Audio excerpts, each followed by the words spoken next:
Olá, pessoal, estamos aqui em mais um podcast Voz Ativa com o professor Paulo Cruz e com a minha amiga Cris Pires. Olá a todos, sejam bem-vindos para o nosso podcast, fiquem à vontade. Vamos lá, professor, vamos contar um pouquinho? Tudo bem, tudo bem.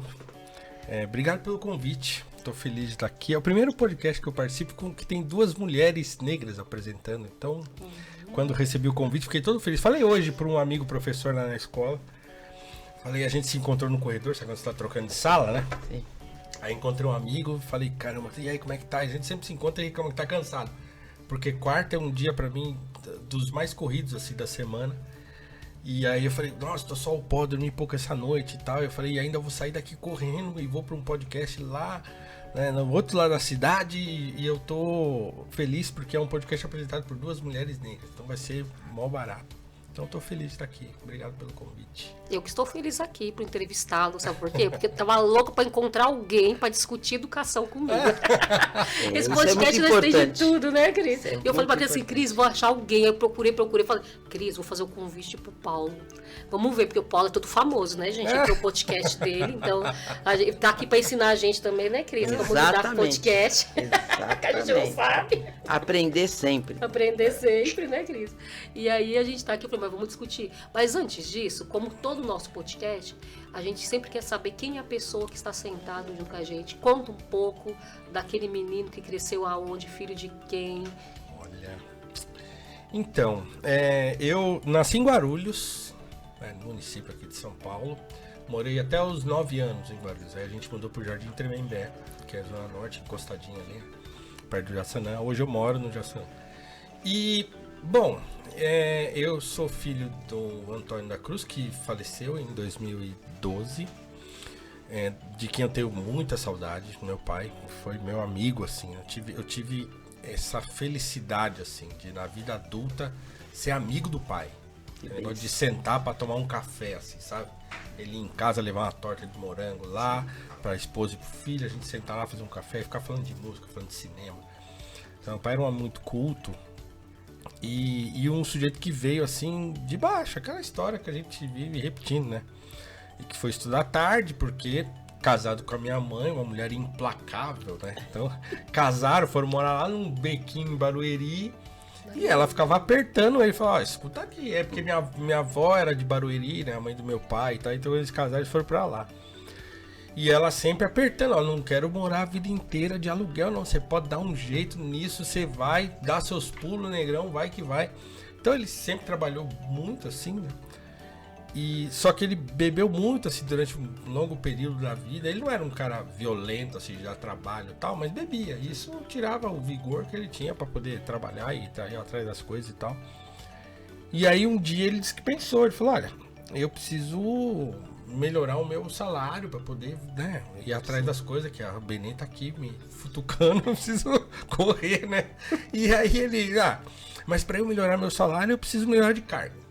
Para eu melhorar de cargo, eu preciso ter uma formação melhor. Sim. E para eu ter uma formação melhor, eu preciso estudar. Ele só tinha quinta série incompleta ainda. Ele falou, bom, e para eu voltar a estudar, eu preciso parar de beber. E aí ele falou, então tá, vou parar de beber. E aí ele foi num médico, falou, olha, eu tô querendo parar de beber e tal. E aí o médico falou, beleza, então faz assim, você para e não bebe mais. Vou te dar aqui um negocinho pra você tomar pra ajudar, uma vitamina, não sei o que. E ele falava que tinha dia que ele ia trabalhar, ele descia do ônibus com crise de abstinência, ele tava no meio fio, esperava passar aquela tremedeira e tal. E foi, voltou, fez uma dureza. E aí foi aquelas provas, você estuda em casa, faz as provas e tal. E aí foi, começou, terminou, fez um ensino médio, um técnico lá, porque ele já trabalhava num escritório na época. E ele era auxiliar lá e as pessoas, o chefe lá dele falava, poxa, Antônio, você é tão bom com conta e tal, né? Por que você não faz contabilidade, né? Aí deram lá uma força pra ele, ele foi fazer contabilidade. Fez técnico, aí terminou, falou, agora eu quero fazer faculdade. E aí entrou pra fazer ciências contábeis. E aí fez ciências contábeis, emendou e fez direito. Quando eu nasci, ele tava terminando direito. Eu nasci em 75. Ele terminou, acho que 79, se eu não estou enganado. Ele terminou direito. E ele falava sempre assim, eu tinha uma jaqueta jeans que ela, se eu soltasse, ela ia sozinha pra faculdade, porque eu só tinha aquela jaqueta. Eu fiquei quase 10 anos lá dentro, com a mesma roupa, assim, porque não tinha roupa, ficava devendo lá 3, 4, 5 mensalidades, os caras me apertavam lá, eu chorava, pelo amor de Deus, preciso acabar, olha aqui minhas notas e tal, não sei o quê. E ele foi que conseguiu. E abriu um escritóriozinho pequeno, de bairro, e trabalhou a vida inteira assim, com escritório próprio. E a minha mãe veio de Minas, com a família, assim, ela ainda era pequena. Veio com... Na época tinha acho que 5 irmãos. E aí aquela história da família que vem de Minas, e aí o marido... eu vou comprar cigarro, né? E esse comprar cigarro demorava 3 meses, que ele voltava pra Minas, ficava 3 meses lá, aí voltava pra cá, fazia mais um filho, ia de volta pra Minas. Esse é o esquema que a gente conhece também. Essas histórias se repetem, né? Até que um dia ele veio e um dos meus tios falou, negócio de ficar vindo aqui fazendo filho e indo embora, melhor ir embora e não voltar mais. E ele foi embora e não voltou mais. Então minha mãe, ela conta sempre que aos 12 anos ela já trabalhava, já tinha conta na mercearia, na vendinha, lá tinha um caderneta com 12 anos.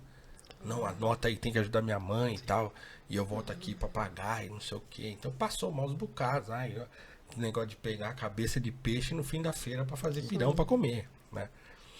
Mas sempre foi uma pessoa muito firme, né? A minha avó também era uma pessoa muito firme e tal. E aí, quando ela já tava... casou e tal, e eu nasci 10 anos depois do último. Eu sou de uma família de homens, né? Então só tem... São em quantos vocês? 4. 3, porque o Carlos faleceu em Mas 2004. São 4 filhos. 4 filhos homens. Eles 3 tinham a diferença de 1 ano de diferença cada um, e eu 10 anos depois. Nossa. Do Adilson, a raspa do tacho. Sim. Conheço todo esse de linguajar. A raspa do tacho, né? Nasci 10 anos depois. Então, quer dizer, uma família de homens negros mais velhos. Então também amadureci cedo, né? Eu com Todos 14 estudados?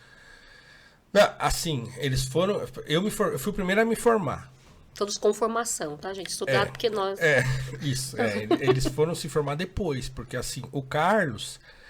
meu pai sempre falava muito disso. E esse foi uma das coisas que me fez pensar e falar assim, não, eu vou ter que estudar. Porque eu vou ter que dar pro meu pai a alegria que meus irmãos não deram. Porque nenhum tinha se formado. Né? Então o Carlos mesmo, meu pai pagou faculdade para ele até chegar no último ano e largar.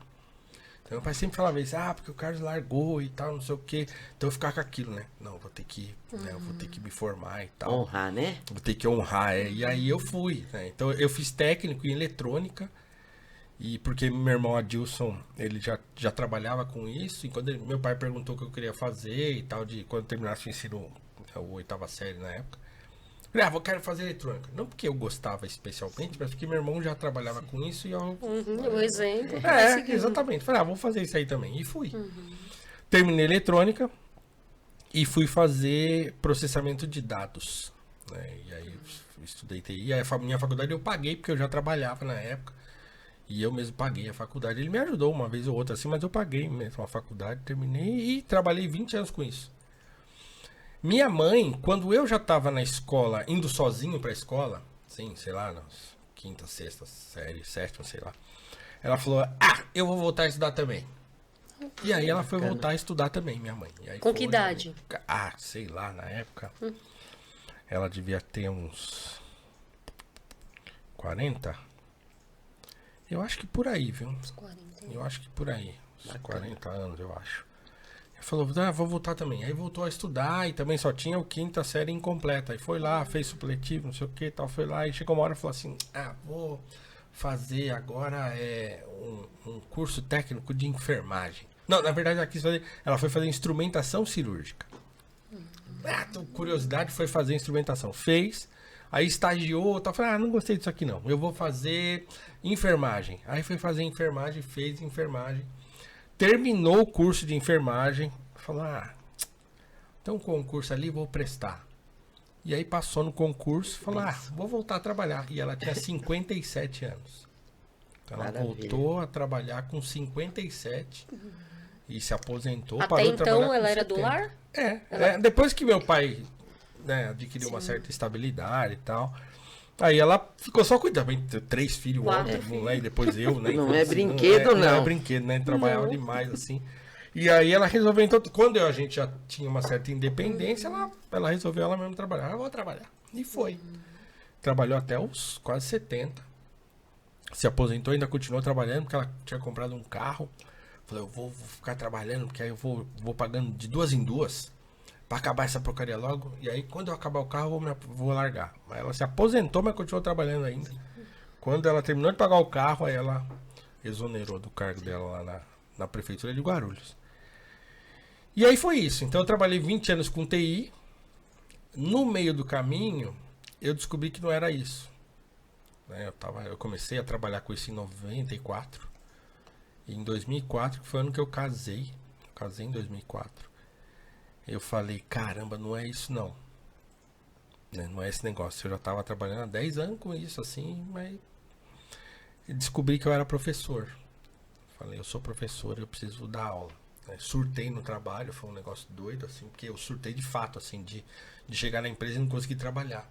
Em 2004, a gente pensar de 2000 para cá, foi o ano que mais deu boom e que os melhores salários de TI tinha, né? Você largou sua profissão ganhando um bom salário. Eu quando saí para ganhar 4 vezes menos do que eu ganhava. Imagino. E aí eu surtei, assim, lendo um livro, eu tava lendo um livro de um teólogo e poeta católico chamado Thomas Merton. Ele tem uma autobiografia que chama A Montanha dos 7 Patamares, que é um livro lindo, assim, e na primeira parte do livro ele conta a formação dele, indo pra faculdade, fazendo um doutorado, sei o quê. Quando eu tava lendo aquilo ali, foi quando o chamado veio. Você vai fazer isso aqui. E aí eu não consegui trabalhar mais. Assim, eu chegava na empresa, sentava lá e ficava, não, eu quero ser professor e tal, eu preciso dar aula. Eu sou louco, eu dei uma surtada boa agora, sério, neste e momento. Assim, o meu chefe percebeu. Assim, quero ganhar o menor salário que se paga nesse país, né? Quero ter a loucura toda que o professor tem. Loucura, ele falou, mas o que está acontecendo, né? Eu falei, olha, eu descobri que eu quero ser que eu sou professor e eu não quero mais fazer isso aqui. Eu quero que você me mande embora. Assim. Numa empresa que eu tava há 1 ano e pouco, porque ele me arrancou do Bradesco para trabalhar lá, é um amigo, ainda é meu amigo até hoje. E eu tava trabalhando no Bradesco, ele me ligou, eu tinha trabalhado com ele no meu primeiro emprego. Ele falou, a gente começou uma outra empresa aqui, tem 1 ano e pouquinho, a gente tá precisando de alguém de suporte, pensamos em você nunca vem aqui trocar uma ideia com a gente e tal. E eu tava no Bradesco, bem lá, assim, era um terceirizado, mas tava bem no Bradesco. Eu fui, fizeram uma proposta, eu falei, legal, venho. Tava começando a empresa. Quando eu entrei, tinha 8 funcionários, acho, comigo. Quando eu saí, tinha mais de 60. Bacana. Cresceu horrores, assim, a empresa. E aí eu fui pra lá, em novembro de 2001. Novembro de 2002. Novembro de 2002. E aí, quando foi 2004, logo depois que eu casei em fevereiro. Então, eu casei, foi mais ou menos, sei lá, meio do ano, assim, 2004. Que eu tive esse surto, assim. E aí ele falou, não faz isso não. Né? Tá, eu sei que você gosta disso e tal, mas vai conversar com a tua esposa, você acabou de casar. Vai conversar com teu pai, né? E vê lá, de repente não é assim e tal. Vou te dar aí 2 semanas pra você pensar. E aí eu fui conversar com meu pai, conversar com a esposa e tal. Eles falaram, não dá pra fazer assim e tal, tem que ir devagar. Se você quiser fazer isso mesmo, então constrói isso aí. Se prepara e tal, né? Vai lá meter o louco, né? Sim. E aí falei, tá bom. Voltei na empresa, depois de 2 semanas ele me chamou de novo, falou, e aí? Falei, tá bom, vou ficar aqui. Vai, tá bom, beleza, tá. Beleza, eu sei que não dá pra fazer desse jeito, tranquilo. E aí fiquei mais 10 anos lá. Então eu fiquei nessa empresa, foi a última empresa que eu trabalhei, fiquei 11 anos. Por isso que quando eu saí já tinha mais de 60 funcionários e tal. E aí, nesse meio tempo, eu fui procurando espaço para estudar isso. E aí eu fui entrar na faculdade de filosofia em 2009, 5 anos depois. Compra apartamento, aí um filho nasceu e tal. Até a hora que deu uma acalmada, falei, agora vai. Aí fui para a faculdade, me formei em 2011, fiz licenciatura, 3 anos. E aí, em 2012, meu pai falece. E aí eu falei, no ano seguinte, 2013, eu falei, agora é a hora. agora é a hora. Eu tava de férias na casa da minha sogra, lá em Minas, tomando café e comendo queijo com doce de leite. Que Minas é a minha cidade de refúgio, assim. Eu troco qualquer praia por Minas Gerais. E eu tava lá tranquilo, assim, falei, ó, acho que agora é a hora, hein? Acho que deu. Aí voltei da viagem e uma semana de voltar das férias. Falei, vou dar uma olhada aqui, ver o que tá acontecendo aqui, se tem alguma vaga de professor, alguma escola. E era setembro, mais ou menos outubro. Falei, é a época que as escolas estão contratando, né? E aí o concurso estava aberto para professor do estado. Falei, é aqui mesmo que eu vou. Me inscrevi no troço e na semana seguinte eu voltei a trabalhar. Voltei num dia, no outro eu chamei um dos donos para conversar. Falei, acho que agora deu a hora, hein? Sim. Acho que agora eu quero ir mesmo, então eu vou seguir minha carreira de professor, minha vocação e tal. E aí começa a conversa de novo, mas você não tem um mau salário aqui, você tá aqui já há 10 anos com a gente. Como é que você vai fazer? O que você vai fazer? Vai dar aula onde? E tal. Eu falei, não, o concurso tá aberto, eu vou entrar então para ser professor do estado. Falei, tá, mas você nem entrou? Não, eu vou entrar, você não tá entendendo. Eu vou passar nessa parada. Já passou. Não, vou passar nessa parada aí e vou entrar. Não tem essa. Você deve ter falado pra ele assim, ouvindo a sua história de família, você, com certeza, você deve ter falado pra ele assim, você sabe quem era meu pai e minha mãe? Você sabe tudo que vem atrás de mim, a minha força? Vou te contar um pouco da minha história. Não, mas ele me conhecia muito bem, assim, eu fui conversar com ele, porque assim, eram 3 donos. Esse que é o meu amigo, né? Olha que curioso. A primeira empresa que eu trabalhei, uma empresa que meu irmão me levou para trabalhar, para estagiar, eu fui efetivado lá, fiquei 4 anos lá. Essa empresa tinha 3 donos. E desses 3 donos, quando eles desmancharam a sociedade, um desses donos, mais 2 gerentes dessa empresa, esse que era meu amigo Guto, e mais um outro gerente de lá, abriram essa outra empresa. Legal. Né? E aí eu fui para lá contratado pelo Guto, que é esse meu amigo desde 94. Só que nesses 10 anos que eu fiquei lá, eu me aproximei muito do outro dono, do Orlando, que era o presidente da empresa. Porque ele gostava de muita coisa que não era de trabalho. Sim. Então eu passava pela porta dele assim e falava, assisti tal filme no final de semana, você já viu? Já vi, senta aqui! E a gente ficava conversando de literatura, de cinema, de filosofia e tal. E ele adorava falar desses assuntos. Então ele me conhecia muito bem. Então quando eu fui conversar com ele, eu chamei ele, inclusive, e não o outro, porque eu sabia que ele ia entender. Mas ele ficou preocupado. Falou, mas peraí, você vai sair daqui, aí, né? Depois ele me contou, depois de muito tempo, a gente ainda tem contato, ele é uma pessoa que eu admiro demais. Ele fala, eu só deixei você embora porque eu pensei assim, se der errado, a gente traz ele de volta. Eu só te liberei. Ele falou, eu não te falei lá, pra você não ir com medo. Pra não me deixar você tal, mas eu tinha certeza que se não der certo, a gente chamava você de volta e tudo bem. E aí, ele me deu um monte de admoestação lá e tal, e falou, mas você tem que voltar a estudar, você não vai dar aula em faculdade, vai dar aula em escola só? Falei, de repente eu faço depois uma especialização e tal. Ele falou, não, você tem que fazer mestrado. E aí me apertou, falou, não, vai ver a faculdade fazer mestrado e tal. Se ofereceu até pra me ajudar. E foi isso. Aí eu prestei o concurso, passei. E aí me inscrevi no mestrado, passei na prova, fiz a entrevista. E aí eles gostaram do meu projeto e pediram pra eu apresentar um projeto pra bolsa de estudo. Foi aprovado. E aí foi isso. Eu saí da empresa em fevereiro de 2014. Em março eu tava dando aula e fazendo mestrado. E tô aqui até hoje. Até hoje, dando aula em escola particular e pública. Dando aula em escola. Esse ano eu tô de licença da escola pública, porque eu comecei lá o podcast. E a coisa ficou muita coisa, né? E ficou muita coisa. E de tudo aquilo que eu faço, né, e é bom que se diga, a escola pública é o que me paga menos. É o que eu mais gosto de fazer, dar aula na escola pública, mas é o que paga menos. Sim. E aí na hora que eu tive que, falei, o que eu vou fazer, né?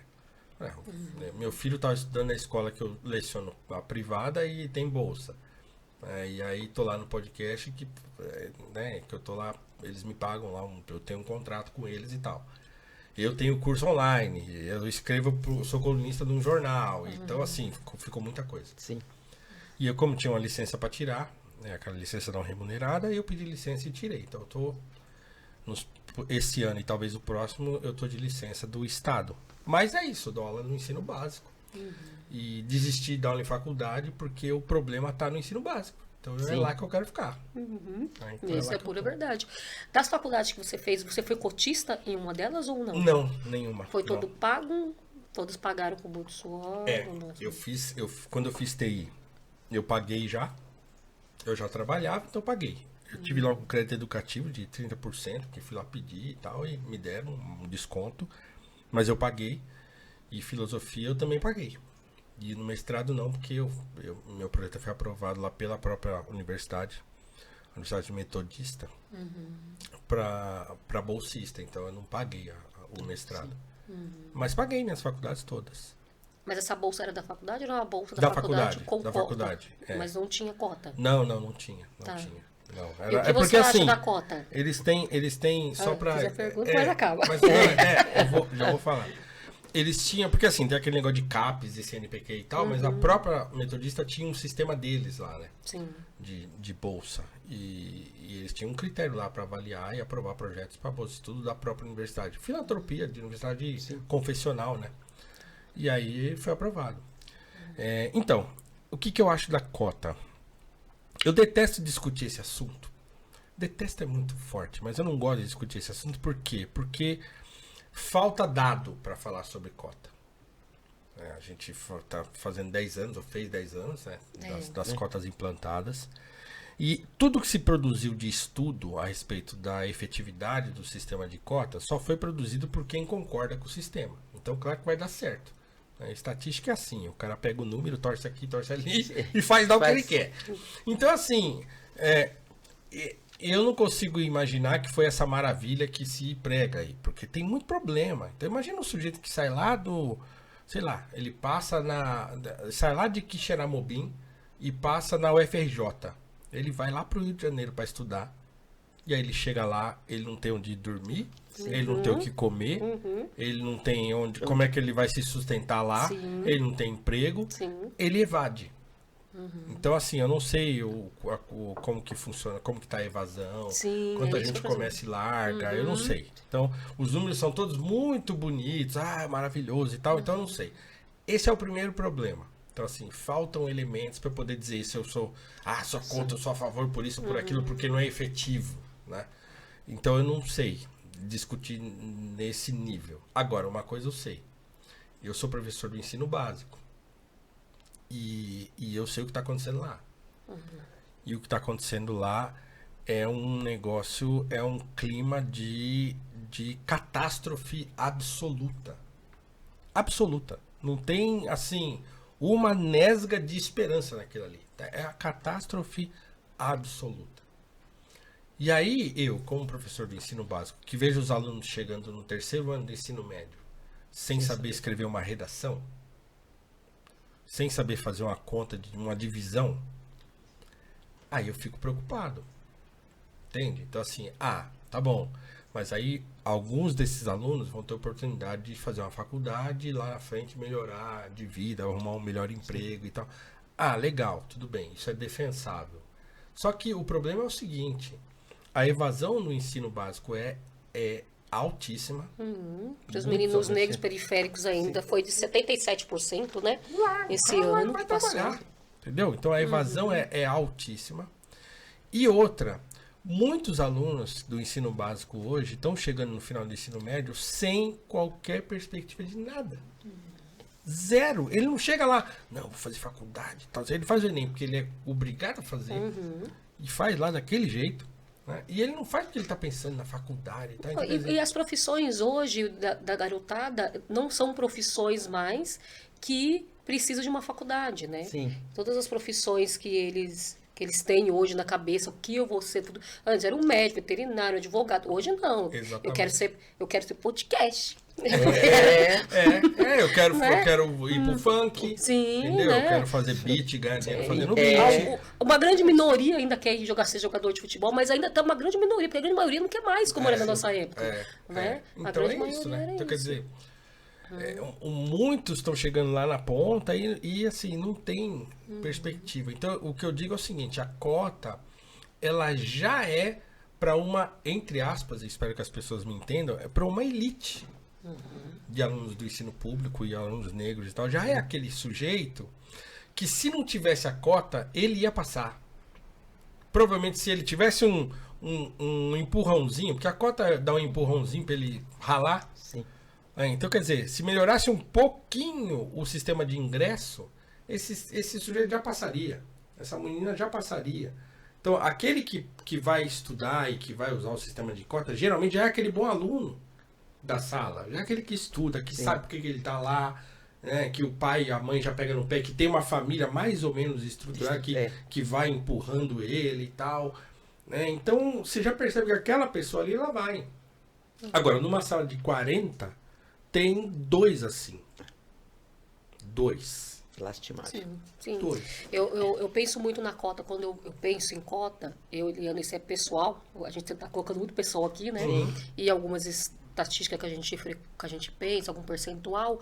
Então, quando eu coloco assim, ok, a ideia foi muito bacana, quando se pensa em reparação histórica que a gente teve, porque é isso, né? O formato da cota, ao princípio, foi isso. Sim. Só que não é isso. Né? Quando você chega lá, eu sou cotista, é isso que eu falo assim, não tem nenhum dado, eu pesquisei, não tem nenhum dado que mostra pra gente qual foi a invasão de quem obteve a cota e não teve condições nenhuma de pagar uma passagem, ter alimentação. Eu passei para fisioterapia, mas quando eu chego lá eu tenho que comprar o uniforme, eu tenho que comprar o aparelho. Faculdade é de tarde, eu não posso trabalhar, entendeu? E aí você... Qual a invasão? Não tem dados que mostram isso, já pesquisei e não tem. Eu estou fazendo um projeto agora que vai adequar somente as meninas negras, né? Eu fiz alguns documentários com elas, a gente fez alguns vídeos com elas para elas contarem isso. Depois eu mando para vocês verem, porque eu quero apresentar como um projeto de lei para algum deputado sancionar, que vai dar direito, além da cota, vai dar direito a ela ter uma bolsa estudo, que custeie tudo isso. Né? A gente está nessa briga agora esse ano dizendo a cota foi só por 10 anos ainda, vai acabar agora em outubro. Acredito que não vai, porque os movimentos estão muito fortes sobre isso, né? Aliás, não eu acaba fui numa nunca mais. Escrevam aí, vocês estão assistindo aí. Escrevam aí. Eu fui numa... Cota não vai acabar nunca mais, mais, porque é uma coisa que é aquele provisório que vira definitivo. Não vai acabar. Porque ninguém vai conseguir ter a cara de chegar lá e falar, acabou agora. Mas por uma briga política, vai continuar essa discussão esse ano inteiro. Que é pelo motivo... A cota existe... Pela política. Pela política. Ela não é um sistema de... que visa a educação. Não. Entendeu? Foi muito assim, ó. As pessoas não gostam que a gente fala, mas foi muito assim. Descobriram que nós somos mais de 50% da população votante nesse país. E aí nós negros tínhamos que adoçar um pouquinho a nossa boca e falar assim, o que a gente vai dar para aqueles pretinhos lá ficar quietinho, entendeu? Vamos dar isso, vamos fingir que eles vão estudar. Vamos fingir que eles vão estudar, não é muito isso? Aí formaram a cota, mas com tudo isso que a gente está falando, dessa dificuldade que a gente está falando, né? Então, ao invés de estar discutindo real, olha o que a gente acabou de falar, que você falou, que eu falei, que está concordando conosco, a discussão é além. E nós temos que pensar, quando a gente está discutindo para a cota prevalecer, a gente precisa discutir o que vem junto. A gente não quer só a cota. Sim. A gente tem que colocar na nossa cabeça que a gente não quer. Eu não quero só a cota. Você quer só a cota? Não. Eu não usufruí dela, mas a gente tem pessoas na nossa família que usufruiu. Ou tem um conhecido que usufruiu, a gente conhece. Nós somos professores, a gente conhece alunos que usufruíram. Então, quando a gente coloca diante disso, eu não quero ter essa discussão de cota. Eu quero ter discussão, o que, além da cota, o professor acabou de dizer, vai continuar, não vai acabar, isso é muito bem claro. Então, vamos discutir também o que vem além. Porque quando chegar lá e lançar a bandeira, ou o atual governo, ou que vai entrar, ou os que estão querendo entrar, falar, não, a gente vai apoiar a cota, continuar. Não, eu não quero só cota, não. Porque só cota não resolveu. Sim. Só cota não resolveu. A minha briga do meu projeto das meninas, porque você acredita que a maioria das meninas, elas engravidam aos 14, 15 anos. Entendeu? Quando elas vão para a faculdade, é a realidade da dona Benê, da sua mãe. Entendeu? Já vai com uma família constituída, né? Que às vezes não tem um seu cruz, que é o seu pai, que já se formou antes, que planejou a família de vocês, cada um na sua etapa. Mas a maioria não é, porque são mães solos que foram abandonadas. E aí essa menina vai trabalhar, vai cuidar do filho. Não vai fazer isso, gente. Entendeu? Ela precisa ter um salário para ela manter a família dela, para ela se manter e continuar o estudo. Aí sim a gente vai começar a mudar a vida dessa menina. Agora, jogar uma cota lá e falar, se vira. Alguém cuida do seu filho, alguém paga a sua passagem, alguém dá os material. E alguém vai se sustentar? Cara, esse se vira. Sem Acho que tá cansado de se vira, não estamos? É. Não estamos? Quando as O que a gente mais faz é isso, se virar. E olha, e vou dizer mais, assim, eu acho que em se tratando de se vira, a gente sempre se virou muito bem. Sim. Entendeu? Se você tá num país que é contra você, Sim. você aprende a se virar. E a gente aprendeu a se virar. Né? As gerações mais velhas, as gerações anteriores, a nossa e tal, eles aprenderam a se virar e nós estamos aqui porque eles se viraram. Porque era tudo contra eles. Eu falei aqui da história do meu pai, é a história de nossa. Nossa história. O meu pai foi o primeiro homem negro a entrar no Bradesco. Você sabe o que é isso lá atrás? Entendeu? Você entendeu? Então ele se virou muito bem. Se vira, então sempre se virou. Quando as pessoas ficam falando, não, porque antes o negro não fazia faculdade, antes o negro não tinha nada, agora nós podemos discutir. Eu falei, gente, peraí, mas peraí. O governo tal é que fez alguma coisa pra você, o governo Y que vai fazer. Mentira. Primeiro, os negros sempre se mobilizaram.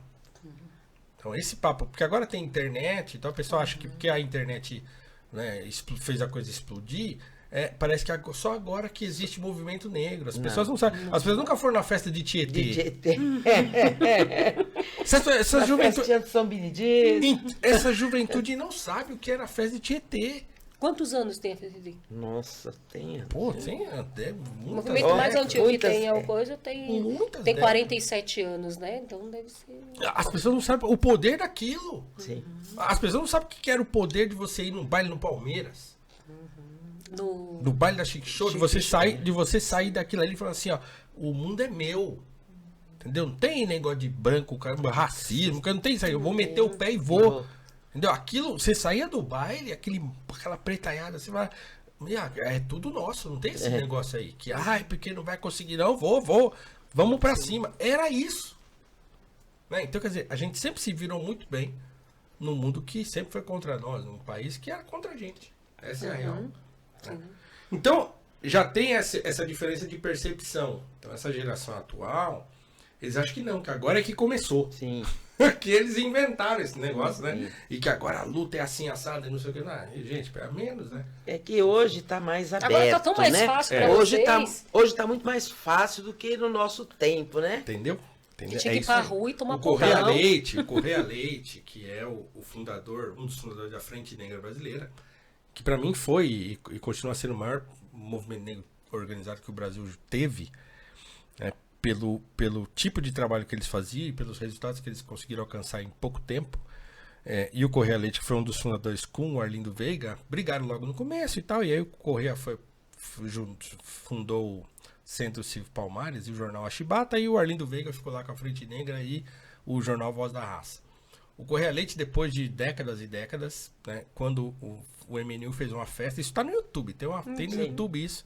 O MNU fez uma festa e convidou o Correia Leite, dos anos 80 e tal. E tá lá o Correia Leite já velhinho e tal. E aí o militante do MNU, que eu não lembro o nome, tá lá todo feliz, o Correia Leite tá lá e, pô, um cara histórico. O Milton ou o Jugadão, um dos dois, né? Não lembro. Só sei que ele chega uma hora lá e fala assim, pô, seu Correia Leite, e aí, qual é a ligação que o senhor vê, né, do nosso movimento negro, né, do MNU e tal, com o seu movimento negro lá da década de 30, 40 e tal. E aí ele olha pra cara do fulano lá e fala assim, não tem nada a ver. E o sujeito toma um susto. Como assim não tem nada a ver? Não assisti, mas eu vou assistir. Assista, tá lá. Pra defender o MNU, gente. É um documentário do Cult NE, tá lá no YouTube. Vou assistir, ele fala, não tem nada a ver. Ele fala, e por que não tem nada a ver? Primeiro, porque vocês não sofreram o que nós sofremos. Na cara, assim. E assim, eu sei porque meu pai me contava. Você não encontra hoje um lugar onde você vai... de algum movimento? Não, mas o meu pai, por exemplo, uma época ele queria fazer atletismo, inventou que queria correr. Ele foi lá no Espéria tentar entrar lá pra fazer. Seu pai era abusado. Era perto, né? Era perto, Zona Norte e tal. Não entrava, né? O Espéria não entrava negro. E não entrava e eles falavam na sua cara. Na sua cara. É por isso que eu tô falando, abusado, negro. Não, aqui não entra negro, não. Ou você ia cortar o cabelo no barbeiro, ele falou, não, aqui não corta cabelo de preto. Era assim. Entendeu? O Correia Leite falou assim, esse era o que a gente enfrentava na cara, ninguém ficava disfarçando, não. Aqui não entra preto. Entendeu? O seu cabelo é feio, é ruim. Né? Entendeu? Sim. Então eu falei, não tem nada a ver. E aí eu fui depois eu encontrei um livro, que é o único livro publicado que tem artigos do Correia Leite, em uma entrevista longa que o Cuti faz com ele. O Cuti é o organizador do livro. E ele lá no meio da entrevista ele fala a mesma coisa. O Cuti pergunta pra ele assim, o que o senhor pensa dos movimentos negros de agora? Isso também na década de 80. Ele fala, os movimentos negros viraram uma correria atrás de política. Mas é. Falou, não tem que ter negro PT, negro PDT, negro não pode ser dividido. Não. Então, assim, pessoalmente, ele fala isso. Textualmente, tô repetindo o que ele falou. Pessoalmente, individualmente, o negro pode ter sua bandeira política, suas preferências. Sim. Mas no sentido de uma luta do negro, ele tem que ser um só. Sim. Independente. Ele não pode estar dividido em bandeira política. Com certeza. Com certeza. Entendeu? É isso que ele fala. A palavra tem que ser única. Entendeu? E não é. Muito tempo que não é. Não é. Eu sou pré-candidata esse ano e eu vou falar pra vocês. Quando eu avisei qual era o meu partido, você não tem noção. Como que você, uma mulher negra, vai para um partido de centro? Como? Você tem que estar no partido de esquerda. Você precisa estar no partido de esquerda. E não foi uma vez. Eu participei de 3. Eu vou te falar, eu me senti humilhada porque eu participei de 3. Deus muito negro aí, o chefe, e eles me falaram isso.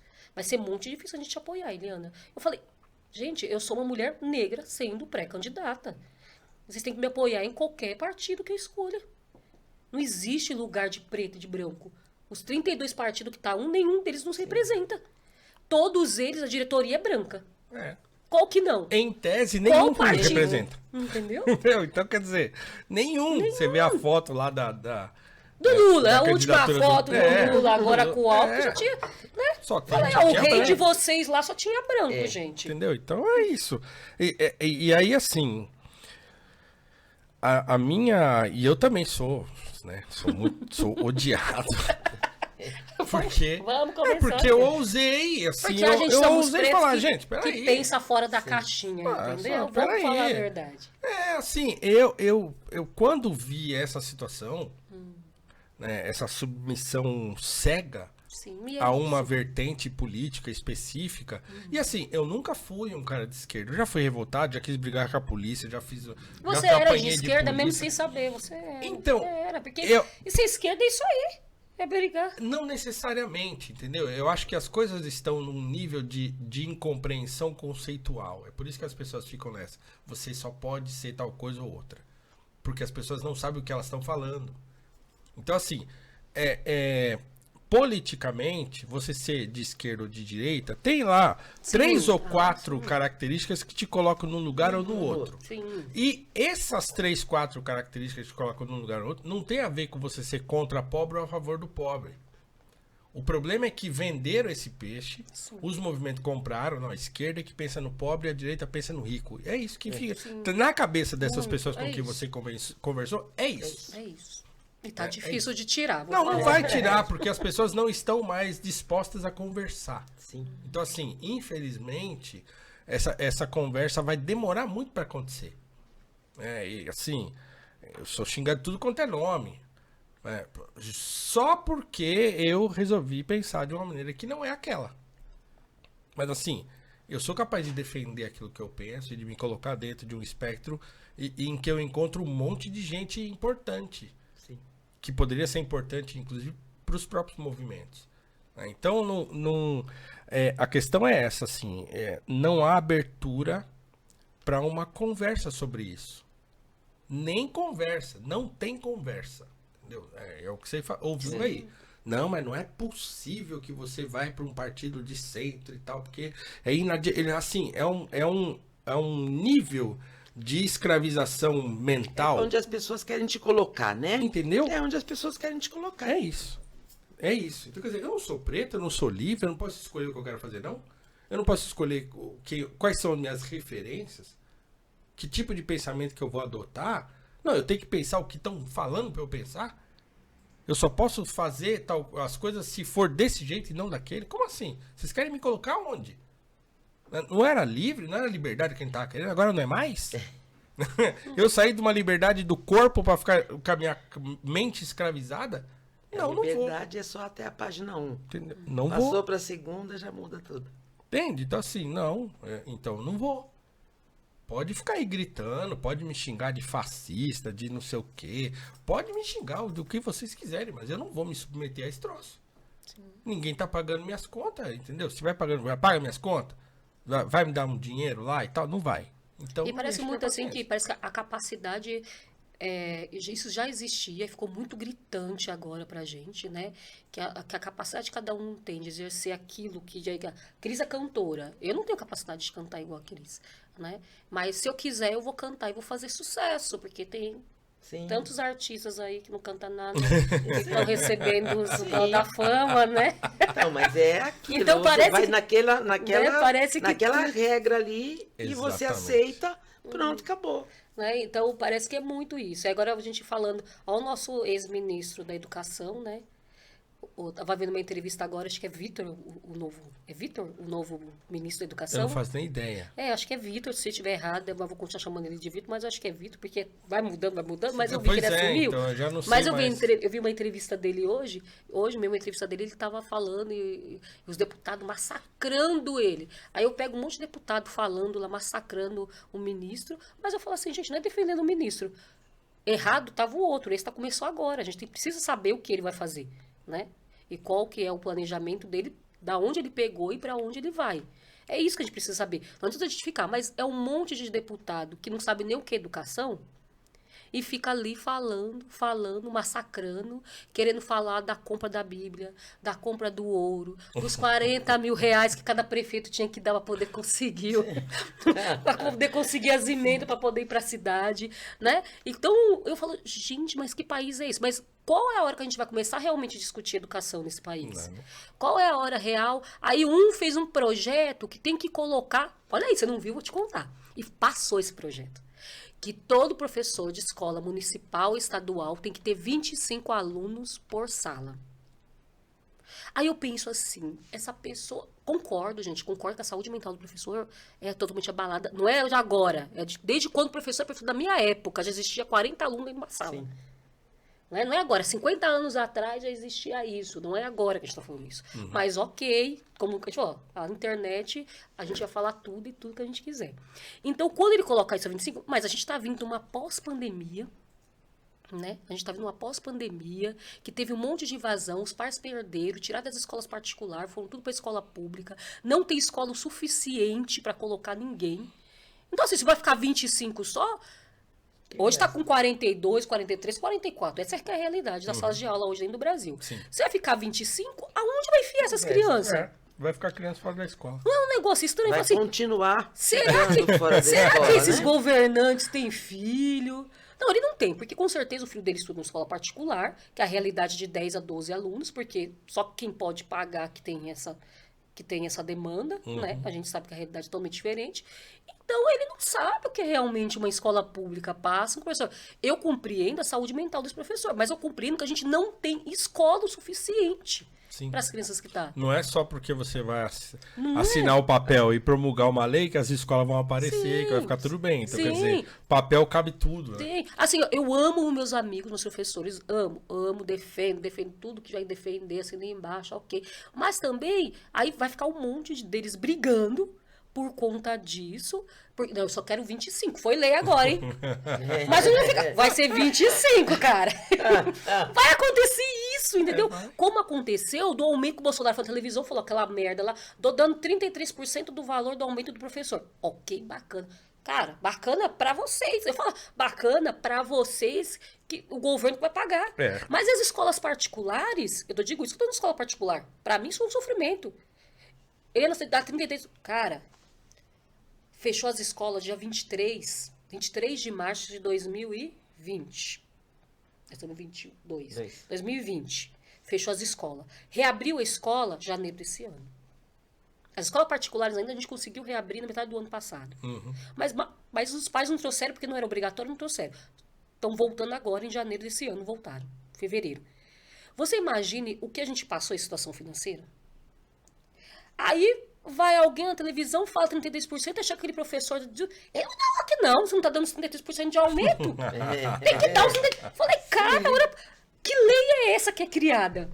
O sujeito faz a lei... O Brasil é assim. Você entendeu?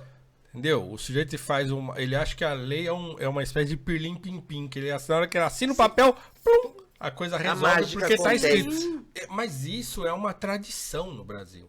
Então, se você tem um país que a Constituição está escrito lá, todo cidadão tem direito a saúde, educação, acho que tem 11 coisas lá. Saúde, educação, transporte, moradia, blá, blá, blá, blá. Então, assim... Escrito tá, mas e a realidade? Por quê? Porque é óbvio que os recursos não são infinitos e claro que vai ter problema para fazer isso se cumprir. Isso não significa que as pessoas não têm direito a isso, de certa maneira, né? Agora, como que o Estado vai prover isso? Como que ele se obriga a prover isso? E aí fica essa briga aí. Por quê? Porque colocar isso no papel é fácil. Fazer isso acontecer é muito difícil. Aí o que acontece, vai acontecer com o professor, vai dar aula, o aluno vai ficar sem, vai virar um caos. Eu fico pensando nessas coisas, que vai virar um caos. Porque a partir do momento que isso a professora não vai querer os mais de 26 alunos. Não quero 26 alunos na minha sala, não. A lei diz 25. Gente, mas o que eu vou fazer com aquela criança? Não tem sala. Sim. Não vai ficar. Né? Se eu repetir, não, mas... Aí a mesma coisa, escola particular. Não tenho condições de pagar. Vou fechar. Uma escola a menos. Então o pai vai ficar sem escola pública, sem escola particular, vai ficar sem nada, cara. Que é o problema. E aí, os governantes vão bater palma, porque quanto mais gente burra nesse país, melhor entendeu? Aí, não vai ter gente discutindo sobre isso. Não é? As escolas de tempo integral. Aqui em São Paulo foi a mesma coisa. Agora, como? Começaram o projeto durante a pandemia. Claro que é pra botar isso na propaganda agora, que é ano de eleição e tal, mas assim, durante a pandemia. Mas como? Se você ouviu os caras falando assim, não, porque agora vai mudar e vai ser aqui, vai ser escola. Eu saí de uma escola que virou tempo integral. E aí, qual que era o comentário da escola até o ano passado, quando eu tava lá? Ó, a escola não tem papel higiênico. A escola não tem, né, o assento do vaso sanitário não tem.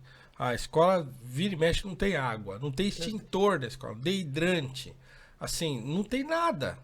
É uma escola pública, estrutura zero. Aí, fora isso, um monte de aluno falou assim, professor, eu vou sair, porque eu trabalho à tarde. Sim, tem tudo isso. Não dá pra eu ficar aqui na escola aqui o dia inteiro. Eu preciso trabalhar. Então eu vou sair. Um monte de aluno falando isso. Mas, professor, você que participou, me conta, colocavam, porque assim, ó, se é meio período, uma escola que atende a 100 crianças, se eu faço meio período de manhã e meio período da tarde, eu vou atender 200. Né? Se ela fica período integral, eu só vou atender 100, não vou atender mais as 200. Aonde enfiavam as crianças? De período integral?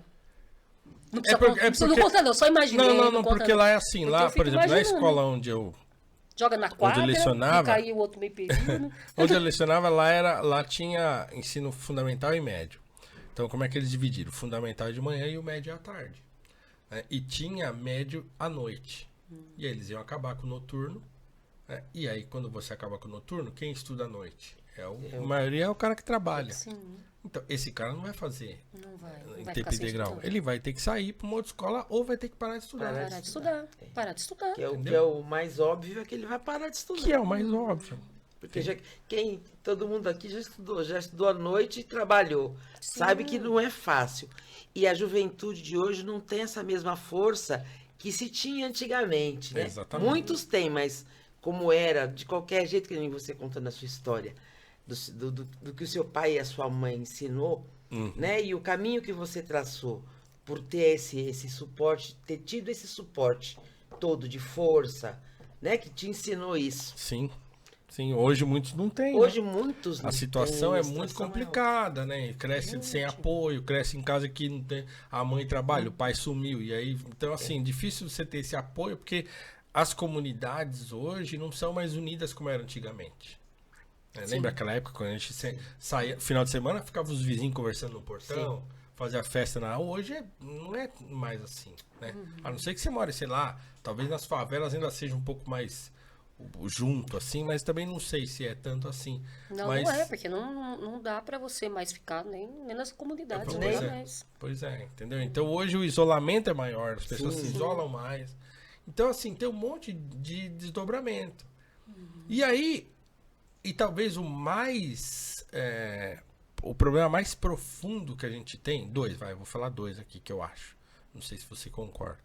Acho que 2 problemas profundos que a gente tem na educação. Primeiro, é que a discussão de educação, ou sobre educação, se transformou numa discussão sobre sociologia. Então ninguém tá falando mais se o sujeito tem que aprender as coisas e tal, não é? Você tem que transformar o sujeito num cidadão melhor e não sei o que e tal. E aí você pega hoje as Depois apostilas... da nova BNCC, vou falar, a gente lascou com tudo, viu? Lascou então, a nova com BNCC tudo. é assim, ela é toda voltada para você formar o cidadão. Cidadão. E não para ele aprender matemática, português e não sei o que e tal. Como era a cartilha Caminho Suave. Como era antes. Então assim, tem esse problema. O outro problema, que eu acho que esse é gravíssimo, eu acho que a gente tem uma quantidade muito grande de professores que não querem estar lá. Sim, porque a faculdade mais barata que existe é a faculdade de pedagogia. Tem muita professora antiga, lembra aquela época que do magistério? Era bonito a mulher fazer magistério, a moça jovem e tal. Não, vai fazer magistério e tal. Aí vai fazer magistério. Agora tem que dar aqueles marmanjos de 2 metros de altura. 15 anos, 2 metros de altura. Que não respeita ninguém, a pessoa vai perdendo pique. Né? Então, e os mais antigos também se cansaram, também não vou criticar os mais antigos, se cansaram, que a maioria falta 2 anos para se aposentar, quer ter mais 2 anos de pandemia para poder não voltar a estudar. É uma profissão sofrida pra caramba. Os caras, meu Deus do céu, assim. Eu fui tarde pra docência, então eu entrei muito assim, sabe? Você tô com pique de mudança. E assim, eu entrei sem muita expectativa. Eu não tenho essa ideia por exemplo, que você vai conversar com as pessoas, elas têm aquela ideia de assim, mas é concurso, é não sei o que, eu vou sair daqui, não, estabilidade. Eu não tenho isso. Então, se não resolver que eu vou sair, eu vou sair, pronto, acabou. Então eu não tenho isso. Isso é importante. Outra coisa, eu não tô há muito tempo também. Então quem tá faz tempo, não quer sair por causa disso. Aí vai chegando cada vez mais perto da aposentadoria, não quer largar. Não quer largar. Sim. Né? E mas aí... também não quer fazer muita coisa, vamos ser sinceros. Então, e assim, porque já cansou, já não aguenta mais, e aí mudou muito, né? Você pega uma professora que tá, sei lá, um professor que tá 20 anos dando aula, ele viu a coisa estragar. É decepcionante para ele também. Entendeu? O jeito que lá, há 20 anos atrás, funcionava mal, alguma coisa funcionava. Agora não funciona mais nada. O sujeito não consegue dar aula. Você entrar numa sala de aula, hoje acontece sempre comigo assim, eu não brigo, eu não faço nada. Eu entro na sala de aula e fico olhando pra cara deles até eles pararem de falar. Se não parar de falar, eu não vou dar aula. Eu fico lá parado olhando. E eu lá olhando assim. Daqui a pouco eles começam, o professor tá aí, o professor tá aí. Aí vai parando, assim. Quando para, eu começo. Se não parar, eu não dou aula. E pronto, acabou. Eu não vou ficar tutelando um marmanjo. É minha saúde mental em primeiro lugar. É muito difícil. Não vou, não adianta. Então eu já fui mais velho, já fui mais safo, então eu não me estresso. Mas eu cheguei agora. Tem muita gente que foi massacrada a vida inteira por esse troço. Um negócio que é feito para não funcionar. Então, mas antigamente a escola era uma extensão da sua casa. Também tem E isso. hoje a escola não é uma extensão da sua casa. Só que muitos pais acham é isso que eu ia falar. Os reverteu. Os pais acham que você, como docente, professor, né? Você tem que educar o filho dele. Mas se ele não der educação para o filho dele na isso que eu tô casa, falando. não segurar o rojão na casa dele, não é você como professor que vai conseguir. Exatamente. Essa é minha opinião. Não é a sua opinião, não. É a opinião. Sabe o que aconteceu? Foi essa reversão de... Porque antigamente, assim, os pais valores, chegavam né? dentro de casa para ir para a escola, olha, saindo de casa, o pai falava, respeite o professor, estude bonitinho. Hoje em dia não é mais não. O professor, os pais vão brigar ainda porque o professor chamou a atenção. Conheço muita gente, conheço muita mãe assim. Sim, vai lá, ainda vou pegar, porque falou com meu filho. Vou lá, eu quero pegar. Entendeu? Conheço. Eu conheço os dois lados da moeda. Ó, isso escola pública, mas escola particular a gente ouve assim, ó, eu tô pagando. Sim. Gente, eu odeio essa frase, eu tô pagando, mas a gente ouve. Né? Que, assim, e essa não é a sua opinião, não, porque pra mim, o maior educador que esse país já teve, e aí o meu desafio é sempre esse, escrevi um artigo sobre ele, inclusive que eu falo que eu provoco e digo por um novo patrono da educação brasileira, que é o Ernesto Carneiro Ribeiro, um homem negro, baiano. que é assim um mestre gigantesco, foi mestre de Rui Barbosa, de Clóvis Bevilacqua, de Castro Alves, assim um gênio brasileiro, médico que se formou médico e abandonou o médico para docência, que deu aula por mais de 60 anos, né? E esse homem negro, ele falava isso, ele falava, olha, tem um texto dele lindo, assim, que é muito difícil de encontrar, infelizmente. Eu paguei uma nota no livro que eu encontrei. Então tem uma biografia dele que também não acho em lugar nenhum, também pagar uma nota quando eu achei, eu fico cavucando, quando eu acho, eu pago mesmo. Eu pago, mas assim, é um cara, é um sujeito que devia ter uma estátua e não tem. Entendeu? É mais um negro esquecido aí. Mas ele foi médico, exerceu medicina e largou porque ele amava a educação. Então hoje tem lá em Salvador um colégio Carneiro Ribeiro, que é em homenagem ao nome dele e tal. Então é um educador conhecido, assim, né? E ele fala isso, tem um texto dele que chama A Educação e as Suas Ligações com a Moral. Então ele fala isso, a escola é uma extensão da casa. Então o professor, ele é um exemplo moral também. Ele não tá lá só para instruir. Ele tá lá também para educar, no sentido de que os pais fazem o trabalho deles em casa e entregam para você complementar o trabalho que os pais estão fazendo em casa. Ele fala, isso é educação. Isso é formar alguém. Né? Você ser um exemplo de retidão moral. É o aluno olhar para você como professor e falar, não, esse aí é meu professor. Sim. Né? Não tem essa coisa essa relação horizontal que se prega hoje, a pedagogia contemporânea e tal, ela estraga um caráter importante da educação, que é o modelo. O aluno tem que olhar o professor como um modelo e tem que admirar o professor como modelo. Eu brinco com meus alunos, falo gira, dou risada, eu ri pra caramba com eles lá, provocando eles numa discussão sobre o que é trabalho. Então a gente fez uma discussão super legal, rachamos o bico lá e tal, tá? Mas eles entendem que sou eu. Entendeu? Porque eu me porto como alguém que tá lá, né, pra ajudá-los a entender as coisas. Sim. É importante isso. Então é importante. E isso quase que morreu, assim. Então não tem mais o respeito que se tinha antigamente e tal, porque o sujeito já vem de casa. Você acredita que talvez precisa acabar com os concursos públicos para professores? Eu pensei sobre isso toda vez que eu tenho essa discussão, eu penso sobre isso na minha cabeça, a reflexão. Assim, gente, talvez que se acabe, não, mas se acabar um concurso público, não, ou faz uma diminuição, né, de tempo de serviço para o professor, talvez, porque acho que eles ficam muitos anos dentro de uma sala de aula, e aí vem esse cansaço, vem e aí acomodação, vem tudo isso. cansaço. A gente viu isso da pandemia. É isso que eu tô falando assim, quando eu falo, eles não querem voltar, eles não querem mesmo voltar, gente. Porque a realidade tá 3 vezes pior do que era. Eu também não queria ser concursada. Eu tô aqui porque eu também não vou largar o concurso, faço 2 anos pra me aposentar, a minha vida que eu dediquei, não vou. Mas eu também não queria. Se eu fosse eles, eu também não queria, entendeu? Eu falei assim, professor saiu de férias esses 2 anos de... desculpa, não vou... trabalhando 3 vezes. Tudo bem, trabalhando 3 vezes, mas é muito mais fácil fazer os vídeos aula do que tá hoje numa sala de 40 e poucos alunos, sabe disso? Eu não acho que depende, não. Sim, porque você fala, é muito mais fácil fazer a videoaula, mas você não tá falando com quem tá começando agora. Tá falando de pessoas que não pessoas que não tinham essa experiência. Exatamente. Eu falo por mim, pessoas que não tinham experiência de uma internet. E você ser obrigado a mostrar sua carinha lá. A maioria. Eu tenho colegas professoras que... eu tenho colegas professores que passaram mal. Passou mal. Passou assim, de parar e falar assim, eu não vou conseguir, eu não vou conseguir. Travou. Eu não, porque eu já tinha curso online, né? Já tinha uma experiência. Então, pra mim, não foi difícil, né? Mas assim, como fatalmente ia acontecer e aconteceu, a burocracia triplicou, porque adoram burocracia, né? Aí criaram 300 mil planilhas que você tinha que preencher. Sim, eu barriguei tudo assim, os caras, já entregou, já entreguei, fica tranquilo aí. Tá. Sim, barriguei demais, porque não dava. Assim, e assim, eu não parei de trabalhar. Assim, a escola do estado que eu lecionava, eles escolheram lá fazer aula online, né, por conta e risco, e assim, claro, você dava aula online para 3, 4 alunos, mas fizeram isso. Então, assim... A gente parou em março lá, né? E aí Mas sabe o valor que foi custeado para cada governo para dar? A plataforma era caríssima. Ah, sim. Né? Então, por isso que eles deram. Não foi para falar porque estava dando aula para ninguém.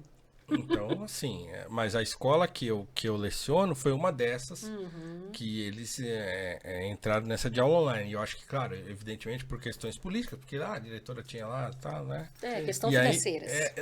Financeira e também para ficar bem lá com tal, secretário, não sei o quê. E assim, mas eu dei aula, eu parei, a gente adiantou as férias lá em abril, né? Foi as férias de 2020. E aí voltei em maio e fui até 23 de dezembro dando aula nas duas escolas, particular e na pública. Eu dei aula online, não parei um minuto, assim. Então, mas é claro que teve aquelas escolas que fechou e o professor ficou em casa. Fico recebendo até trabalho pelo WhatsApp. Até vale transporte. E recebendo trabalho de aluno pelo WhatsApp, amigos, sabe? Sim, e tal. Teve muita escola que foi assim, vai aí, pá, até. Eu sei que teve. Não foi a minha realidade, mas teve muita escola que parou e parou mesmo. E o professor ficou 2 anos de boa. Assim. Mas agora também, nesses 2 anos, como você falou, esse retrocesso, né? Quando a gente para e pensa nesse retrocesso todo, porque você imagina, né? Uma criança que saiu lá em 2020, no pré-2, voltou agora para o 2º ano. Então, eu fico imaginando, né? Você fica imaginando o que um professor está passando. Sim. Né? O grande problema, eu acho que o grande problema da pandemia para a educação está na alfabetização. Acho que é aí. Ensino médio não, porque está estragado, 2 anos a mais, 2 anos a menos, vai dar no mesmo, porque os caras não vão saber nada do mesmo jeito. Sim. Mas a alfabetização é... A base é que é a dificuldade. Agora veja, por que lá em 2021, por exemplo, né, no ano seguinte, não fizeram um plano para a retomada do fundamental, por exemplo? Sim. Não, ficava aquilo. Volta tudo, para tudo. Volta tudo, para tudo. Volta tudo, para tudo. Gente, faz um projeto, hoje entendeu? Pelo menos os anos iniciais. Aí começou esse aí. Para o ímpar. Turma para o ímpar, não sei o que. Aí para tudo de novo. Aí, não, por que não fizeram um projeto, assim, para voltar ao ensino básico? Volta as crianças primeiro, faz um esquema todo lá de proteção e de não sei o que. Não fizeram nada disso. Quando falam um esquema de proteção, assim, ó, é que eles, tudo bem, eles dizem que eles passam, mas eles não pegavam Covid, as crianças. E ninguém falava sobre isso. Quantas crianças morreram de Covid? Sim. Depois com as... Não, quantas crianças? Real. Não sei. Acho que não teve criança, né? Nenhuma. Não teve criança que morreu de Covid. Essas morreram de outros problemas que foram Covid, mas não morreu de Covid. Criança não pegava o Covid. Eles passavam pra gente o Covid, só que eles não pegavam. Então, assim, poderia ter, eles vão pra escola, fazem. Anos iniciais eu sempre fui contra, por conta disso. Eu sempre fui contra, né? Ele é uma questão de escola, por isso que você tá falando isso. Não. Eu acho que todo ano inicial, os anos iniciais, as crianças deveriam ter voltado antes. Não deveriam ter ficado em casa. Sim. Porque agora o que está acontecendo? Além da educação, eles também vêm totalmente prejudicados psicologicamente, essas crianças que ficaram em casa. A dificuldade maior está psicologicamente. Para fazer essas crianças voltarem. Né? Então, a gente está com 2 problemas muito sérios. O que vai ter de criança com depressão daqui para frente, vocês não têm noção. Por conta que ficaram esses 2 anos em casa. Por isso, meu apelo maior é você falar assim, pai e mãe, pelo amor de Deus, vacina as crianças. Tragam para a escola, porque você não sabe o mal que você está fazendo para a vida do seu filho, para a vida inteira dele. Nesses 2 anos que passou. Eles foram mais afetados. Foram. As crianças foram os mais afetados. Foram, disso eu não tenho dúvida. Apesar de, assim, eu sou professor de adolescente, sou pai de adolescente. E eu sei que a coisa foi meio pesada também para eles, mas para as crianças, naquela fase de alfabetização, a verdadeira tragédia tá aí. Aí vai ser difícil de recuperar, assim. Mas é isso, assim, a gente tá num país em que as coisas são feitas para não funcionar, para não dar certo. A educação brasileira, ela é organizada para dar errado. Sim. É até contraditório falar isso, mas é isso mesmo. Sim. É tudo feito para dar errado. Não é feito para dar certo. Então, e aí dá errado mesmo, né? E quando dá errado é porque deu certo. Deu certo. Mas, professor Paulo, você não vê isso porque tem as pessoas que estão lá que estão lá realmente para a coisa dar certo, que estão ocupando um lugar de poder, elas não estão preparadas para exercer aquilo?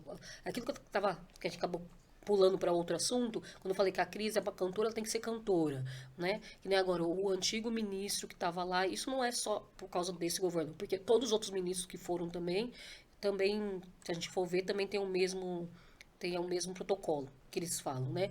Eu vou se tornar ministro porque eu sou amigo de fulano, porque eu estava lá, não porque eu sou alguém que entende de educação, não porque eu sou alguém que entende de saúde, né? Eu vejo muito isso, né? Que eu acho que só vai mudar quando a gente realmente colocar pessoas que Helena, como vai fazer isso? Não sei. Então, é complicado, né? Porque hoje, como a gente fala, o emprego, né? O trabalho hoje está voltado para outro lado.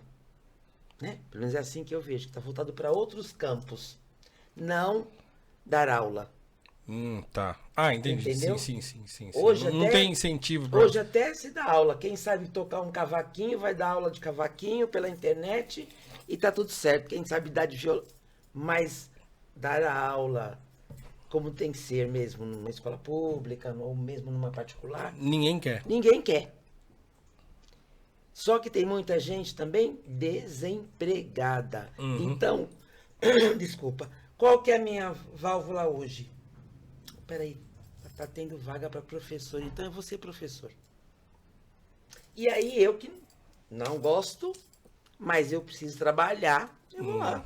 Verdade, Cris. É isso. Então, É isso.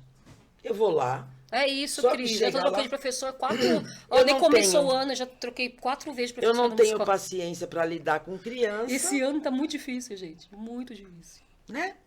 Mas Aí é a isso mesmo. pessoa não tem paciência para lidar com criança. É isso. Não tem paciência para lidar com regras, porque tudo na vida da gente, infelizmente, a gente tem as regras. Já Não dá começa pra viver sem. da hora que a gente levanta. A gente já tem regras É. e é isso. Então, por isso que você vê que muita gente, que você já teve que trocar aí quantas 4 vezes de professor, por causa disso, porque a pessoa vai, peraí, eu não vou, mas tá precisando na escola, outra escola eu arrumo. É. E chega lá até. Entendeu? E aqueles que são bons mesmo, assim, e tal, ele vai fazer outra coisa. É. Porque ele sabe que ele é bom e ele não vai ficar ganhando aquele salário que se paga lá na escola pública, por exemplo. Ele fala, não vou. Entendeu? Assim, eu sei do que eu sou capaz. Sim. Eu sei. E eu fui pra... Né? Eu não larguei um salário 4 vezes maior do que eu ganhava pra ser professor porque eu sou trouxa. Mas porque eu percebi que eu tinha vocação para aquilo e que eu nasci para fazer aquilo. Então eu sei que eu sou um bom professor. Os seus cursos online é voltado para quê? Eu tenho 3 cursos online. Um que está rodando lá direto no Perpétuo, mas quase já não tenho venda dele. Que é um curso que eu dei um título provocativo, que o título é O Brasil é um país racista? Né? E é um curso mais histórico. Então eu pego as coisas lá, venho lá, tem uma aula que eu pego um negócio lá do comecinho, desde os primeiros movimentos abolicionistas, e vou pontuando as coisas. Tá? Então é um curso que tem um caráter um pouco mais histórico, de análise um pouco mais histórica. E aí são 7 aulas, e as 4 últimas aulas são voltadas a personagens. Então a 4ª aula é Du Bois e Booker T. Washington, que são 2 negros americanos famosos assim do começo do século XX, final do século XIX, né, e no século XX. Aí tem uma aula sobre o André Rebouças, que para mim é o maior brasileiro de todos os tempos, disparado, não tem ninguém melhor do que esse homem no Brasil e não é reconhecido. A outra aula é sobre o Ernesto Carneiro Ribeiro, o grande educador, e a última aula é sobre o Francisco de Paula Brito, que é o primeiro editor brasileiro, o sujeito que empregou o Machado de Assis quando o Machado tinha 15 anos. Então, o primeiro editor brasileiro, o primeiro homem a editar livros que não eram livros técnicos, né, que eram romances e tal, foi um negro, o Paula Brito. E ele publicou o primeiro romance brasileiro, escrito no Brasil, o primeiro romance, também por um homem negro, que é o filho do pescador do Teixeira e Souza. Então eu conto a história dessas pessoas e tal. Então esse é o primeiro curso. Aí tem um outro curso que chama Questões Raciais Contemporâneas. Esse tá fechado agora, talvez eu abra a vaga para ele no segundo semestre. Tem uma turma lá rodando agora, que é um curso mais para discutir as questões atuais. Então, sei lá, racismo estrutural, lugar de fala, essas coisas assim, né? Racismo reverso e tal, essas discussões atuais. Eu analiso lá, né, claro, da minha perspectiva, e faço lá as críticas que eu julgo que são necessárias fazer. E um terceiro curso é um curso de filosofia, porque as pessoas sempre me perguntavam assim, me perguntam ainda hoje, professor, o senhor é religioso, o senhor tem religião, acredita em Deus? Eu falo, sim, acredito. Mas filosofia não é pra ateu? Então as pessoas acham que filosofia é coisa de ateu. E eu falo, não. Então, de tanto eu ter que responder essa pergunta, eu falei, quer saber, eu vou criar um curso. Né? E é um curso chamado Filosofia e Fé. E aí eu pego desde os primórdios da filosofia e vou, né? São 14 aulas em que eu vou explicando onde que filosofia e fé e religião se encontram, se desencontram, briga, volta e tal. Então eu vou mapeando isso historicamente ao longo dessas aulas. E esse curso, inclusive eu vou abrir turma para ele agora, eu vou dar um aulão de graça no YouTube, no dia 23 agora de maio. Vai ter um aulão lá às 19 horas, uma segunda-feira no meu canal no YouTube. E aí eu vou abrir a nova turma pro curso também. Mas é isso, então são 2 cursos para falar sobre questões de racismo e tal, e um curso de filosofia para fazer uma abordagem, né, e de diálogo entre filosofia e fé. E como que a gente pode conseguir esse curso? Então, o curso Filosofia e Fé, ele vai entrar agora de novo, vou abrir turma para ele agora no final de maio. O Questões Raciais Contemporâneas está com inscrições fechadas por enquanto, talvez no segundo semestre eu abra a nova turma. E o outro, o Brasil é um País Racista, ele está aberto lá, mas eu tenho divulgado ele pouco. Então eu tenho um site lá, cursospaulocruz.com.br. E aí você entra lá, tem 2 ou 3 aulas gratuitas lá, e a pessoa se inscreve e recebe a aula para assistir tanto do curso Questões Raciais, quanto do curso Filosofia e Fé. Tem uma aula gratuita em cada um deles, que a pessoa pode entrar lá e assistir a aula. cursospaulocruz.com.br. Olha lá, gente, vamos lá se inscrever, que eu tô querendo também. E da sua coluna? Então, eu tenho uma coluna num jornal chamado Gazeta do Povo. É um jornal que originalmente é de Curitiba, mas hoje é online, então tá tudo lá online. O primeiro convite que eu recebi para escrever para esse jornal foi em 2015. E aí eu escrevi alguns artigos esporádicos. Me chamaram, teve tal polêmica, assim, você não quer escrever sobre isso e tal. Mas aí em 2018 eles me ofereceram um contrato. Então desde 2018 eu escrevo para esse jornal semanalmente. Então tem, sei lá, quase 200 artigos lá já. Então toda semana eu publico um artigo. Agora eu estou escrevendo uma série sobre o Spike Lee, o diretor de cinema Spike Lee, o negrão lá. Então eu escrevo toda semana, é puxado, mas é prazeroso ao mesmo tempo, né? Escrevo e também não tem um tema específico, assim, porque eu fico tentando fugir dessas questões comezinhas do dia a dia, assim. Só escrevo sobre questões do dia a dia quando tem um assunto que me chama muita atenção. Mas eu não fico discutindo política, assim, ficar falando toda semana uma polêmica política. Não, eu fico tentando fugir disso. Eu me interesso por um monte de coisa e eu levo essas coisas pra lá. Então eu escrevo sobre cinema, escrevo sobre literatura, escrevo sobre filosofia, escrevo sobre música, eu escrevo sobre rap, escrevo sobre música clássica, escrevo sobre ópera, coisa que eu me interesso, vou pra cima e mergulho e escrevo. Então tá lá, Gazeta do Povo, Paulo Cruz. É só entrar lá, põe no Google aí, Gazeta do Povo, vai cair lá. Vamos lá. E o podcast? E o podcast? O podcast chama Noir. Noir se escreve Noir, mas é Noir porque Noir é negro em francês. E quando a gente pensou no podcast, a gente pensou a gente queria um nome que não nichasse o nosso podcast. Tipo, por exemplo, Voz Ativa não nicha. Então, de repente, negrozinho, não sei o quê. Não, a gente queria um podcast que não ficasse nichado.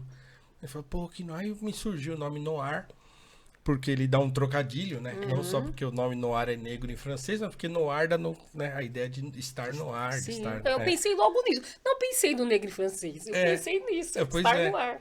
Mas então tem essa dupla conotação, assim, né? E vocês falam do que lá? Ele é um podcast aberto, assim, não tem um tema específico. Sou eu e o rapper Felipe Flip. Mas a ideia inicial do podcast era unir 2 pessoas que tivessem visões políticas diferentes ou complementares, como eu gosto de dizer, e que pudessem, unidos, conversar com os convidados. Né? Então, quem começou comigo foi o Ale Santos, que é um escritor brasileiro. E o Ale é um grande amigo meu. A gente se conheceu meio que as pessoas tentando fazer a gente brigar no Twitter, porque eu penso de um jeito, ele pensa de outro, e aí em vez da gente brigar, a gente ficou amigo. E aí a gente foi no Flow Podcast, ele foi primeiro, eu fui depois, Depois a gente foi junto, e o Flow Podcast até então era o maior podcast que tinha no Brasil. Sim. E aí eles ofereceram pra gente a estrutura pra gente montar o nosso podcast. Então a gente criou, né, o Noar desde novembro. A gente começou em novembro do ano passado, 2021. E o Ale ficou até fevereiro. E ele teve que sair porque a carreira de escritor dele começou a virar. Ele falou, pô, é meu sonho de infância e tal. E ele mora no interior de São Paulo. Tava difícil pra ele vir pra cá toda semana e tal, 2 vezes por semana. Então ele acabou saindo. A gente convidou o Felipe Flip, que era alguém com quem a gente já tinha conversado lá no podcast. E achou que ia dar certo. Um cara que super bacana também, mais jovem. E com a visão assim, distinta da minha, assim, né? Vivência diferente, visão diferente. Então a ideia é essa. Então não tem um tema específico, a gente conversa com convidados de tudo quanto é espectro político, músico. E, né, a gente conversou lá, por exemplo, com o Licínio Januário, que é um cineasta e produtor de TV negro angolano radicado no Brasil, que criou a Volo TV, que a Volo TV é uma TV, um streaming voltado para produções negras. Então a gente conversou com ele, a gente conversou você com você é que nem nós, só o protagonismo negro? Você não tem só convidados negros. Justamente por isso, porque a gente não queria nichar muito, assim. Então a gente conversa com tudo quanto é tipo de pessoas. Mas a gente procura sempre convidar e procura dar um certo protagonismo aos convidados negros e tal. Mas também não é fácil, né? Não é fácil. E esse ano, particularmente, está mais difícil, porque é um ano de eleição. E aí você, né? E se o pessoal, né, se o pessoal negro e dos movimentos estão mais à esquerda, por exemplo, então eles não querem. Então a gente convida, os caras não vão. Né? Então, olha, vê que eu tô lá, fala, não, com esse cara eu não vou conversar. E se fora da caixinha, não quero, não. E assim, eu tô falando, e é uma verdade mesmo, assim. A gente pena um pouco lá por causa disso. Muita gente não quer, já teve gente que aceitou. E aí depois dizer, não, mas é esse aí. Ah, não, então não vou não, sabe? Assim, desse jeito. Então, isso é meio chato, mas tem acontecido, assim, né? A gente às vezes fica... Não, aqui a gente só acontece quando eu chamo, aí a pessoa, ok, que bacana. Aí eu acho que ela vai lá pesquisar, fala, mas você só tem 100 e pouco inscritos. Não vou não. Não é muito famoso, eu não vou não. Pois é, então, isso também tem essa. Agora é assim, é aquilo, eu sempre falo isso, podcast... Hoje nós estamos num certo... Tá chegando num ponto de saturação. Então tem um monte acontecendo e tal, não sei o que lá, pá. Eu acho importante que os podcasts se fortaleçam. Sim. Entende? Então, é bom que as pessoas frequentem uns dos podcasts dos outros, porque isso fortalece. E aí, naquele momento em que as coisas forem se depurando, né? Aqueles que são melhores, mais consistentes vão ficar. Certo? Então, assim... Não importa tanto quanto tem. Se tem pouco, tá bom, então eu vou lá. E se eu tenho mais inscrito no meu, se eu tenho mais seguidores na minha rede social, é legal que eu levo meu público lá. Então eu acho importante que isso aconteça e que os podcasts, sobretudo os podcasts negros, eles cresçam. Né? Eles cresçam e eles... o meu maior sonho é que esses podcasts negros, eles fomentem esse tipo de discussão, né, que a gente tá tendo aqui, que a gente propõe lá no Noar, e que a gente consiga sair né, dessa coisa fechada que virou. Então, mas é que eu falo que é como... Então, acho que em todo segmento tem o umbigo, né? Só o meu umbigo. Então todo mundo tá preocupado só com o meu umbigo. Pois é. E aí, não anda. Não anda. Porque você ser uma parceria, você não é nada. Exatamente. A gente trabalha no coletivo, né? Exatamente. É difícil colocar isso, mas a gente aí as pessoas colocam que você tem que trabalhar num coletivo, que o coletivo é importante e que tudo mais, mas o coletivo também tá no umbigo. Exatamente. Eu só tô no coletivo se serve pro meu umbigo, senão não tô. Senão não tô. Exatamente. Verdade, Cris. Então isso é complicado, né? Cris, mas, poxa... Eu tô super feliz aqui. Eu tô aqui pra terminar, mas eu falei, vou esperar a Cris pedir, porque você sempre pede pra todos os convidados. Que mensagem? Se a Cris não pedir... Não, então, é assim, eu sempre gosto de pedir uma mensagem. Então eu queria que você deixasse uma mensagem. Fique à vontade pra falar. Olha, uma mensagem que eu tenho propagado aos 4 ventos e que talvez seja a mensagem mais importante para quem está assistindo a gente ouvir é: leia Machado de Assis. Você que está aí assistindo a gente, leia Machado de Assis, um herói negro brasileiro. Leia o Machado. Ah, é difícil. É, por isso mesmo. Leia o Machado. Um país sem língua morre. E o Machado, sendo a expressão mais perfeita da nossa língua, ele precisa ser lido. A gente precisa recuperar o valor que o Machado tem. E aquela dificuldade inicial que a gente tem de ler o Machado, de ter que ler com o dicionário, leia com o dicionário, pega o dicionário, bota do lado. Você vai demorar para ler, vai, tudo bem, mas leia. Se você ler 3 romances do Machado, você vai ser outra pessoa. Então é isso. Se eu tivesse que dar a dica mais fundamental de tudo que a gente falou aqui, no fim é: leia Machado. O Machado precisa ser recuperado como alguém a ser lido. Não é só ficar falando, pinta a pele dele de mais preto, fala que ele é não sei o que ele é negro, não sei o que lá, e ninguém lê. Tem que ler. Leia o Machado. Entendeu? É lá que tá o tudo. Quer entender política? Leia o Machado. Quer entender as relações pessoais? Leia Machado. Né? Quer entender essa coisa do umbigo? Leia o Machado. Depois que você se esbaldar do Machado, você lê o Lima Barreto. Ok. É isso. Gratidão, professor Paulo, por mais um podcast. Gratidão, Cris, por mais um podcast. Obrigado, gente. Obrigado. Gratidão sempre. Sempre. Obrigado a vocês que assistiram aí. Tamo junto. Tamo junto. Obrigado. É isso aí. Até o próximo. Até o próximo. Acabou. Aí, ó.